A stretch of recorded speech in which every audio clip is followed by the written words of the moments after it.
समास 6 महंत लक्षण. गेल्या समासात वर्णन केलेल्या महंताच्या अंगी आणखी कोणते गुण असावेत ते येथे पाहूया. त्याचे लेखन, वाचन, पाठांतर तसेच एकूणच प्रसंगांची जाणीव, सावधपणा उत्तम असावा. म्हणजेच तो बुद्धिमंत असावा. त्याने श्री प्रभू रामचंद्रांचा आदर्श ठेवावा असे सांगणारा हा समास ऐकूया.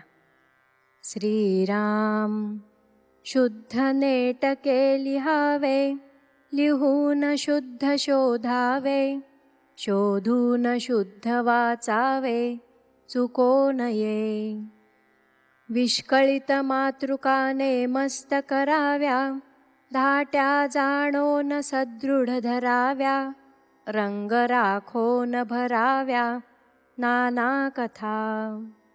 जाणायाचे सांगता नये, सांगायाचे नेमस्त नये, समजल्या विण काहीच नये कोणी एक.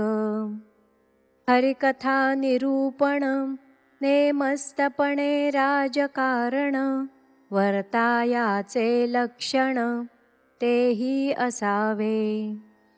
पुसो जाणे सांगो जाणे, अर्थांतर करू जाणे, सकळिकांचे राखो जाणे समाधान. दीर्घ सूचना आधी कळे, सावधपणे तर्क प्रबळे, जाण जाणोनी निवळे यथायोग्य. ऐसा जाणे जो समस्त, तोची महंत बुद्धिवंत, यावे गळे अंतवंत सकळ काही. ताळवेळ तान माने, प्रबंध कविता जाड वचने, मजालसी नाना चिन्हे सुचती जया. जो एकांतास तत्पर, आधी करी पाठांतर, अथवा शोधी अर्थांतर ग्रंथ गर्भींचे. आधीच शिकोन जो शिकवी, तोच पावे श्रेष्ठ पदवी, गुंतल्या लोकांस उगवी विवेक बळे. अक्षर सुंदर वाचणे सुंदर, बोलणे सुंदर चालणे सुंदर, भक्ती ज्ञान वैराग्य सुंदर करून दावी. जयास यत्नची आवडे, नाना प्रसंगी पवाडे, धीटपणे प्रगटे दडे ऐसा नव्हे. साकडीमध्ये वर्तो जाणे, उपाधीमध्ये मिळो जाणे, अलिप्तपणे राखो जाणे आपणासी.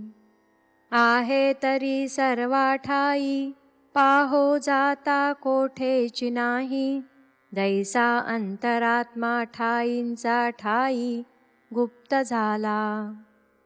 त्या वेगळे काहीच नसे, पाहो जाता तो न दिसे, न दिसो न वर्तवीतसे प्राणी मात्रासी. अशा प्रकारेच हा महंत सुद्धा सगळी कार्य करून घेत असतो. तैसाच हाही नाना परी, बहुत जनास शहाणे करी, नाना विद्या त्या विवरी स्थूळ सूक्ष्मा. आपणा करिता शहाणे होती, ते सहजची सोये धरिती, जाणते पणाची महंती ऐसी असे. राखो जाणे नीती न्याय, न करी न करवी अन्याय, कठीण प्रसंगी उपाय करू जाणे. ऐसा पुरुष धारणेचा, तोची आधार बहुतांचा, दास म्हणे रघुनाथाचा गुण घ्यावा. इति श्रीदासबोधे गुरुशिष्य संवादे महंत लक्षण नाम समास 6. श्रीराम.